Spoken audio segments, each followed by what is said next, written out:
Good evening সবাইকে। দেখো আজকে তোমাদের আমি রাষ্ট্রবিজ্ঞান, যাদের পাস কোর্সে রাষ্ট্রবিজ্ঞান আছে 4th সেমিস্টারে, তাদের এমডিসি 4 এবং এমডিসি 5-এর সিলেবাস এবং সাজেশান নিয়ে আলোচনা করে দিচ্ছি। তো আজকের ভিডিওটা তোমরা দেখো, তোমরা সবাই উপকৃতই হবে। তো আমি এর আগের ভিডিওগুলোতে মোটামুটি মাইনর পেপারগুলোর সব মোটামুটি ইতিহাস, রাষ্ট্রবিজ্ঞান, বাংলা সব পেপারগুলো আলোচনা করে দিয়েছি।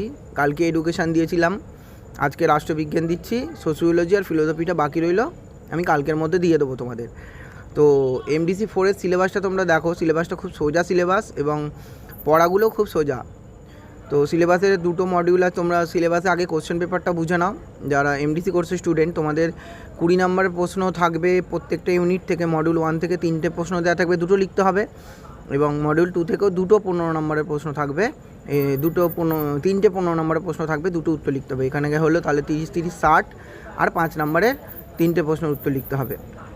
এই হচ্ছে তোমাদের 75 নম্বরের পরীক্ষা। এমডিসি 4 পেপারটা যতটাই সোজা, এমডিসি 5 পেপারটা ততটাই আবার একটু জটিল হলেও যদি পড়তে পারো প্রথম থেকে ঠিকঠাকভাবে তাহলে হয়ে যাবে। তো আগের বছর 4th সেমিস্টারে অনেকেই এই এমডিসি 5 পেপারে সাপ্লি পেয়েছো। তো তোমাদেরকেও এই সাজেশানটা, যারা সাপ্লি স্টুডেন্ট রয়েছে তারাও এই সাজেশানটা ফলো করতে পারো। যারা এমডিসি 4-এ সাপ্লি পেয়েছো বা এমডিসি 5-এ সাপ্লি পেয়েছো, সিলেবাস এবং সাজেশানটা তোমরা দেখে নাও, তোমাদের জন্য কী কী কোশ্চেন রেখেছি আমি। তো আগে সিলেবাস দেখে নাও। প্রাচীন ভারতের মডিউল 1-এ পড়বে প্রাচীন ভারতের রাজনৈতিক ধারণার সংক্ষিপ্ত পর্যালোচনা, কৌটিল্যের সপ্তাঙ্গতত্ত্ব, কৌটিল্যের দণ্ডনীতি, কূটনীতি, মধ্যযুগে ভারতের রাজনৈতিক চিন্তাধারা সংক্ষিপ্ত পর্যালোচনা।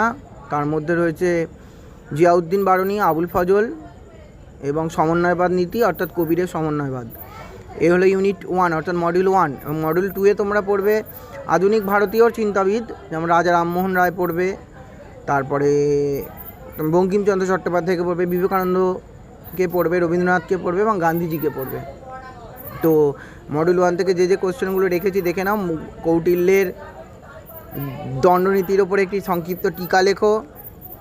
মধ্যযুগীয় রাষ্ট্রচিন্তায় আবুল ফজল এবং বারউনির অবদান। সমন্বয়বাদ বলতে কী বোঝো, এর প্রসারে কবিরের অবদান। ভারতের মধ্যযুগীয় রাষ্ট্রচিন্তার মূল বৈশিষ্ট্যগুলি আলোচনা করো।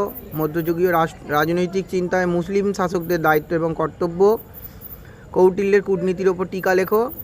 মধ্যযুগীয় রাষ্ট্রচিন্তায় আবুল ফজলের অবদান। কৌটিল্যের সপ্তাঙ্গতত্ত্ব, আদর্শ রাষ্ট্র হিসাবে জিয়াউদ্দিন বারনীর বক্তব্য। এখান থেকে আমি আজকে দাঁড়িয়ে তোমাদের আজকের ডেটে দাঁড়িয়ে বলে দিতে পারি কোন প্রশ্নটা তোমাদের পরীক্ষায় আসবেই এখান থেকে 15 নম্বরে। এই 15 নম্বরের কৌটিল্যের দণ্ডনীতি এবং কৌটিল্যের কূটনীতি, এই দুটোর মধ্যে একটা প্রশ্ন তোমরা 15 নম্বরে দেখা পাবেই। কেমন? এরপর আমি যখন লাস্ট মিনিট সাজেশান দেবো তখন তোমাদের বলে দেবো। কৌটিল্যের সপ্তাঙ্গ তত্ত্ব তোমাদের 15 নম্বরের জন্য রেডি করতে হবে না, তোমরা 5 নম্বরের জন্য পড়ো কৌটিল্যের সপ্তাঙ্গ তত্ত্ব মডিউল 1 থেকে। এবার আসি মডিউল 2। মডিউল 2 থেকেও দেখো হাতে গোনা কয়েকটা প্রশ্নই রেখেছি। জাতীয়তাবাদ সম্পর্কে রবীন্দ্রনাথ, সমাজ সংস্কারক হিসাবে রামমোহন, এটা পড়তে হবে না, সমাজ সংস্কারক হিসাবে রামমোহন তোমাদের দেয় না, এটা ইতিহাসের কোশ্চেন, এই প্রশ্নটা পড়তে হবে না। আইনের অনুশাসন প্রসঙ্গে রামমোহন পড়বে। স্বরাজ সম্পর্কে গান্ধীজি পড়বে। রামমোহনের উদারনৈতিক ভাবনার বৈশিষ্ট্য পড়বে। বিবেকানন্দ জাতীয়তাবাদী ভাবনার ওপর টিকা লিখবে। রাষ্ট্র সংক্রান্ত গান্ধীজির ধারণা বিশ্লেষণ করো। বঙ্কিমচন্দ্র চট্টোপাধ্যায়ের জাতীয়তাবাদী ধারণা আলোচনা করো। গান্ধীজির অহিংসা সত্যাগ্রহ নীতি সম্পর্কে আলোচনা করো। এই প্রশ্নগুলোকে তোমরা 15 নম্বরের জন্য এখন থেকে খুব ভালোভাবে রেডি করো। রামমোহন, বিবেকানন্দ এবং রবীন্দ্রনাথের ওপর একটু বেশি জোর দেবে, ঠিক আছে, 15 নম্বরের জন্য।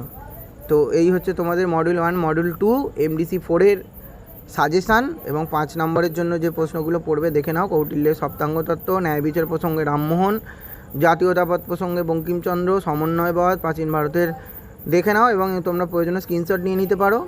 এবং যদি তোমাদের ভিডিওটা ভালো লাগে, ভিডিওতে একটা লাইক দিও এবং আমার চ্যানেলটিকে সাবস্ক্রাইব করে আমার পাশে থেকো। এবং তোমাদের আর কোন সাবজেক্টের সাজেশান লাগবে তোমরা প্লিজ আমার ভিডিওতে কমেন্ট করো। তোমরা কেউ কমেন্টস করছো না, কিন্তু আমার এখানে বলার কিছু নেই, তোমাদের হয়তো কোনো কিছুর প্রয়োজন নেই, বা আমি এই নতুন ইউটিউবে চ্যানেল খুলেছি, সবার কাছে হয়তো ভিডিও পৌঁছাচ্ছে না। তো তোমরা চেষ্টা করো সমস্ত ভিডিও অ্যাটেন্ডেন্ট দেওয়ার, এবং আমার ভিডিওতে কমসে কম একটা লাইক দিও।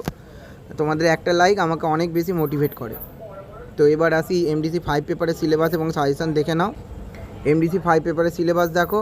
এমডিসি 5 পেপারের সিলেবাস হচ্ছে তোমাদের জনপ্রশাসন পড়তে হবে, অর্থনৈতিক অর্থ প্রকৃতি পরিধি বিকাশ, ব্যক্তিগত সরকারি প্রশাসন, সমাজতান্ত্রিক ব্যবস্থাপনা নীতি, নতুন জনগণের প্রশাসন, তুলনামূলক জনগণ প্রশাসন, পরিবর্তনশীল প্রশাসন, নতুন জনগণের ব্যবস্থাপনা, প্রশাসনিক স্তরবিন্যাস, আদেশের ঐক্য, নিয়ন্ত্রণের পরিসর, কর্তৃত্ব, কেন্দ্রীকরণ, দায়িত্ব হস্তান্তর, সরাসরি এবং পরামর্শমূলক প্রশাসন, বিশ্বায়ন, উদারীকরণ, বেসরকারিকরণে তাদের প্রভাব, 1990 দশক থেকে শাসন ব্যবস্থার বিবর্তন এবং মৌলিক বৈশিষ্ট্য। এবং মডিউল 2-এ আছে আমলাতন্ত্র নিয়ে মতবাদ, মার্কস এবং ওয়েবার দুজনের আছে। পরিবেশগত দৃষ্টিভঙ্গি, রিগসের মডেল আছে। সিদ্ধান্ত গ্রহণ, যোগাযোগ, নিয়ন্ত্রণ, নেতৃত্ব, সমন্বয়, দায়বদ্ধতা, সরকারি নীতি প্রতিষ্ঠান, নীতি নির্ধারণকারী নীতি এবং প্রণয়ন তত্ত্ব, মডেল, নীতি বাস্তবায়ন। এই হচ্ছে তোমাদের সিলেবাস। এই সিলেবাসের উপর যে প্রশ্নগুলো তোমাদের রেডি করতে হবে দেখে নাও। জনপ্রশাসন কাকে বলে, জনপ্রশাসনের প্রকৃতি পরিধি, জনপ্রশাসন বলতে কী বোঝো, নয়া জনপ্রশাসন সম্পর্কে বিস্তৃত আলোচনা করো। জনপ্রশাসন কাকে বলে, জনপ্রশাসনের বিবর্তন আলোচনা করো। সরকারি প্রশাসন এবং বেসরকারি প্রশাসনের মধ্যে পার্থক্য। ব্যক্তিকেন্দ্রিক প্রশাসন কাকে বলে, এর বৈশিষ্ট্য। উন্নয়ন প্রশাসন কাকে বলে, ভারতীয় পরিস্থিতি উন্নয়ন প্রশাসনের প্রাসঙ্গিকতা উল্লেখ করো। আচ্ছা, এবার আছে আদেশের ঐক্য সম্পর্কে সমালোচনামূলক আলোচনা। প্রশাসনের বিকেন্দ্রীকরণ বলতে কী বোঝো, ইয়ার বৈশিষ্ট্য, সুবিধা অসুবিধা। জনপ্রশাসন কাকে বলে, জনপ্রশাসনের উপর বিশ্বায়নের প্রভাব। এই বিশ্বায়নের প্রভাবের ওপরে তোমাদের আগের বারে একটা এমডিসি 4-5-এ একটা উটকো কোশ্চেন দিয়েছিল, ওই ব্রুকস নীতি, ওটা কিন্তু সাধারণত ওই বিশ্বায়নের সঙ্গেই জড়িত প্রশ্নটা। তো ক্রমোচ্চ স্তর বলতে কী বোঝো, এর বৈশিষ্ট্য, সুবিধা অসুবিধা। নিয়ন্ত্রণ কাকে বলে, নিয়ন্ত্রণের পরিধি। তুলনামূলক জনপ্রশাসন কাকে বলে, ইয়ার বৈশিষ্ট্য। একটি স্বাধীন স্বাস্থ্যরূপে জনপ্রশাসনের বিকাশের বিভিন্ন পর্যায় বা স্তরগুলি বিশ্লেষণ করো। জনপ্রশাসনের ওপর উদারীকরণের মূল প্রভাবগুলি আলোচনা করো। এই হচ্ছে ইউনিট 1 থেকে তোমরা পড়বে। তোমাদের সেম অ্যাজ এই একই প্রশ্ন থাকবে এমডিসিদের জন্য। প্রত্যেকটা মডিউল থেকে 15 নম্বরে 3টে করে প্রশ্ন দেওয়া থাকবে, তোমাদের 2টো করে প্রশ্নের উত্তর লিখতে হবে। কেমন? আর ইউনিট 2 থেকে পড়বে, দেখো জননীতি কাকে বলে, জননীতি রূপায়ণের মূল মডেলগুলি লেখো। আমলাতন্ত্র সংক্রান্ত কার্ল মার্ক্সের তত্ত্ব, জনপ্রশাসনের কর্মধারা লাইন বা কর্মবিন্দু বা স্টাফদের গুরুত্ব, উন্নয়নশীল দেশসমূহে প্রশাসনিক বিশ্লেষণে সালা মডেলের ভূমিকা। তোমাদের জন্য মোস্ট ইম্পর্টেন্ট কোশ্চেন সালা মডেল। আচ্ছা, কার্ল মার্ক্সের আমলাতন্ত্র সংক্রান্ত কার্ল মার্ক্সের তত্ত্ব সবথেকে বেশি ইম্পর্টেন্ট। ম্যাক্স ওয়েবারের আমলাতন্ত্র সংক্রান্ত তত্ত্ব, ম্যাক্স ওয়েবারের আদর্শ আমলাতন্ত্রের উপর সমালোচনামূলক আলোচনা। জনপ্রশাসন চর্চায় রাজনীতি প্রশাসনের দ্বিবিভাজন বিতর্ক। জনপ্রশাসনের রিগসের মডেল। সাংগঠনিক নেতৃত্ব বলতে কী বোঝো, সংগঠনের নেতৃত্বের ভূমিকা।